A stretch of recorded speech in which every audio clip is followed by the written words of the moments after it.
ಎಲ್ಲರಿಗೂ ನಮಸ್ಕಾರ ಸ್ನೇಹಿತರೆ. ಈ ಖಾಲಿ ಜಾಗ ಇರ್ತಕ್ಕಂಥದ್ದನ್ನು ನಾನು ವಿಡಿಯೋ ಮಾಡ್ತಾ ಇದ್ದೀನಿ ಅಂದರೆ ಯಾವುದಕ್ಕೋಸ್ಕರ ವಿಡಿಯೋ ಮಾಡ್ತಾ ಇದ್ದೀನಿ ಅಂದರೆ, ಒಂದಿಷ್ಟು ಜನ ನನಗೆ ಫೋನ್ ಮುಖಾಂತರದಲ್ಲಿ ತಿಳಿಸ್ತಾ ಇದ್ರು, ಸರ್ ನಾನು ರಾಯರಿಗೆ ಎಷ್ಟು ಪೂಜೆ ಮಾಡ್ತಾ ಇದ್ದೀನಿ, ನನಗೆ ಕಷ್ಟ ಕೊಡ್ತಾ ಇದ್ದಾರಲ್ಲ ಯಾಕೆ ಸರ್? ನಾನು ರಾಯರಿಗೆ ಪರಮ ಭಕ್ತ ಸರ್, ಅಷ್ಟೊಂದು ಪೂಜೆ ಮಾಡ್ತೀನಿ, ಮತ್ತೆ ನನಗೆ ಕಷ್ಟವನ್ನು ಕೊಡ್ತಾ ಇದ್ದಾರೆ ಯಾಕೆ?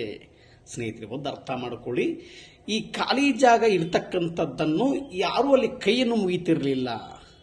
ಅಲ್ಲಿ ಗುರುಗಳು ಅಂದರೆ ನಮ್ಮ ರಾಘವೇಂದ್ರ ಸ್ವಾಮಿಗಳವರು ಬಂದು ಕುತ್ಕೊಂಡಾಗ ಎಲ್ಲ ಭಕ್ತಾದಿಗಳು ಆ ಖಾಲಿ ಜಾಗ ಇರ್ತಕ್ಕಂಥದ್ದಲ್ಲಿ ಅಲ್ಲಿ ಬಂದು ಕೈ ಮುಗಿತಾ ಇದ್ದಾರೆ.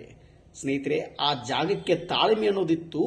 ಆ ತಾಳ್ಮೆಯಿಂದ ಇರೋದ್ರಿಂದ ಅಲ್ಲಿ ಗುರು ರಾಘವೇಂದ್ರ ಸ್ವಾಮಿಗಳವರು ಹೋಗಿ ಕುತ್ಕೊಂಡ್ರು, ಎಲ್ಲ ಭಕ್ತಾದಿಗಳು ಕೈ ಮುಗಿತಾ ಇದ್ದಾರೆ. ಸ್ನೇಹಿತರೆ, ಅದೇ ಥರದಲ್ಲಿ ನಿಮ್ಮಲ್ಲಿ ತಾಳ್ಮೆ ಅನ್ನೋದಿತ್ತು ಅಂದರೆ ಖಂಡಿತ ಗುರು ರಾಘವೇಂದ್ರ ಸ್ವಾಮಿಗಳವರು ನಿಮಗೆ ಆಶೀರ್ವದಿಸುತ್ತಾರೆ. ತಾಳ್ಮೆ, ನಂಬಿಕೆ ಇವೆರಡೂ ನಿಮ್ಮಲ್ಲಿ ಇತ್ತು ಅಂದರೆ ಸದಾ ರಾಯರು ನಿಮ್ಮ ಜೊತೆ ಇರುತ್ತಾರೆ.